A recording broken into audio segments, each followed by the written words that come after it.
It's Patrick Hutzel from intensivecareathome.com, where we provide tailor-made solutions for long-term ventilated adults and children with tracheostomies, and where we also provide tailor-made solutions for hospitals and intensive care units, whilst providing quality services for long-term ventilated adults and children with tracheostomies.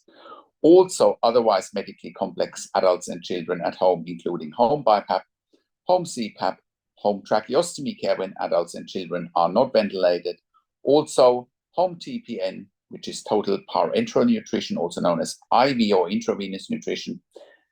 We also provide IV potassium, IV magnesium infusions at home, as well as IV antibiotic infusions at home. We also provide port management, central line management, PICC line management, Hickman's line management, as well as palliative care services at home. And that also includes ventilator weaning at home. Today, I want to talk about a client that I've actually seen on Friday. And we were called to this client who's, potentially a new client, who's at home with a tracheostomy, but he's only been at home for a few weeks. And that's after nearly 2 years in a hospital. And, he was in intensive care for long periods of time, for nearly 12 months. And, the family was asked to switch off, life support, and he won't have any quality of life.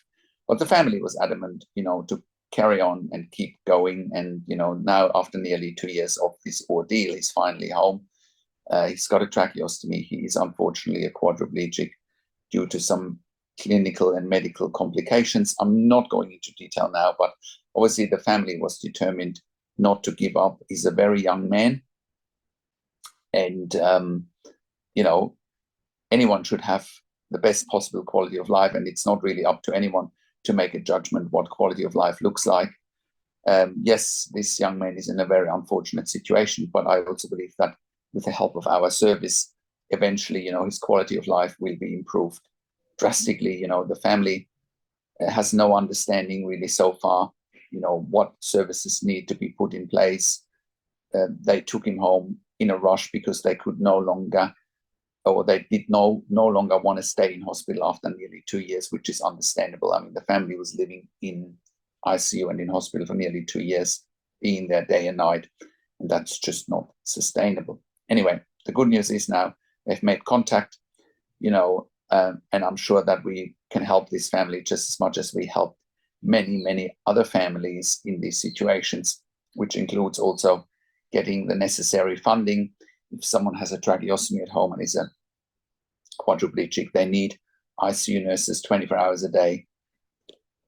And that is evidence-based. If you look on our website, intensivecareathome.com, if you look at the mechanical home ventilation guidelines, and this evidence is from nearly 25 years of intensive care at home nursing in Germany, and now with intensive care at home nursing in Australia since 2013, the evidence is overwhelming that only critical care nurses with a minimum of 2 years ICU and critical care experience are safe to look after someone at home with a tracheostomy and or a ventilator, which is the case with this young man. So in a situation like that, what I would also recommend, if you are watching this or reading this and you're finding yourself in a similar situation, that you get an NDIS specialist support coordinator, assuming you are on the NDIS or you want to get on the NDIS, but even with other funding schemes such as the TAC in Victoria or NIISQ in New South Wales, NIISQ in Queensland, or iCare New South Wales or DVA, you should reach out to us and get some support to get the necessary funding as well that you need for this or for a situation like that. It's critically important that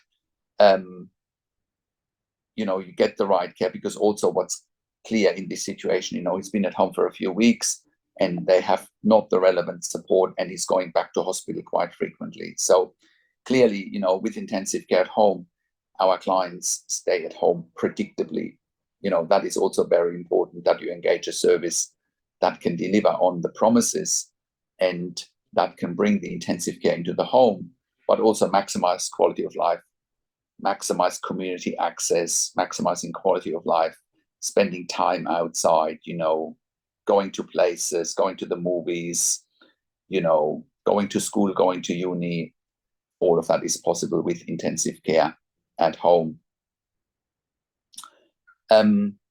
So I just wanted to quickly highlight, because I know there are many other families who might be in similar situations and they don't know what to do next. And I encourage you to reach out to us here at Intensive Care at Home. Our website is intensivecareathome.com. Call us on one of the numbers on the top of our website, or send us an email to info@intensivecareathome.com. We are currently operating all around Australia in all major capital cities, as well as in regional and rural areas. We are an NDIS approved service provider all around Australia. We are TAC approved in Victoria, iCare approved in New South Wales, NIISQ in Queensland, as well as DVA approved service provider all around Australia. We have also received funding through public hospitals, as well as departments of health and private health funds. So reach out to us if you need help. We are also providing level 2 and level 3 NDIS specialist support coordination if you need help with that. We're also providing NDIS specialist nursing assessments if you need help with that. We can also set you up with TAC support coordinators and support coordinators through iCare as well. Now, and if you're watching this and you are at home already, like this family, and you have insufficient support, insufficient help, your loved one is at risk of dying or potentially going back to a hospital, or is going back to a hospital regularly, please reach out to us. We can help you one way or another. Or if you're in hospital, if you're in ICU watching this and you want to go home, please reach out to us. We have also provided emergency department bypass services for the Western Sydney local area health district, where we are sending critical care nurses into people's homes or sometimes into residential aged care facilities to keep EDs empty and do the ED emergency department at home. We can do the same for your healthcare service and for your ED. And if you are an NDIS support coordinator and you're looking for nursing care for your participants or for more funding because you don't know how to advocate for more nursing care, please reach out to us as well. We can help you with that, which could be an NDIS specialist nursing assessment, but just simply helping you with the advocacy process, because we've done it many, many times successfully. And if you are a critical care nurse and you're looking for a career change, we want to hear from you as well. If you have worked for a minimum of 2 years in critical care, ICU or ED, and you ideally have completed a postgraduate critical care qualification, we currently have jobs in Sydney, Melbourne, Brisbane, Albury, Wodonga, as well as in Bendigo, as well as in Warragul, Country, Victoria. We absolutely want to hear from you. We are looking for critical care nurses that want to complement our team, people who are team players and people who are looking for regular work. We are a service provider and not an agency. That means we pride ourselves on providing tailor-made solutions to our clients. So if you're looking for agency work and you want to come and go and pick up shifts here and there, please don't apply. Only apply if you want to make a difference to our clients' life. And if you want regular work and consistent work, and that includes working with our clients on a regular basis, getting to know them and getting to know their family. And if you are an intensive care specialist, we are currently expanding our medical team.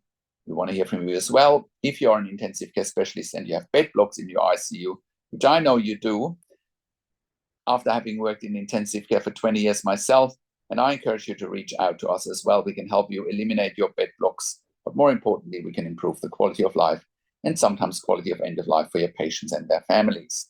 And if you're a hospital executive watching this, we also want to hear from you, because again, we can help you eliminate bed blocks in ICU and ED. Please reach out if you need help. Our website again is intensivecareathome.com. Call us on one of the numbers on the top of our website, or send us an email to info@intensivecareathome.com.